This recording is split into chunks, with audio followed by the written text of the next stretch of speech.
Hello friends, in today's video I'm gonna be walking through how to create a chat group in Skype. But before getting started this video, make sure to subscribe. How to do it: so open your Skype app and tap on this new message icon and tap on new group chat and enter here the group name. And to add a profile picture to your group, tap on this camera icon. Now you can capture an instant photo for your profile. Also, you can upload a photo from your phone gallery by tapping on this gallery icon here, and then tap on next.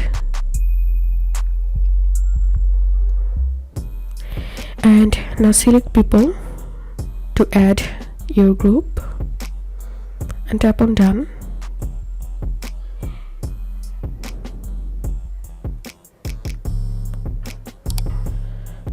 So here you can see I've successfully created a chat group in Skype.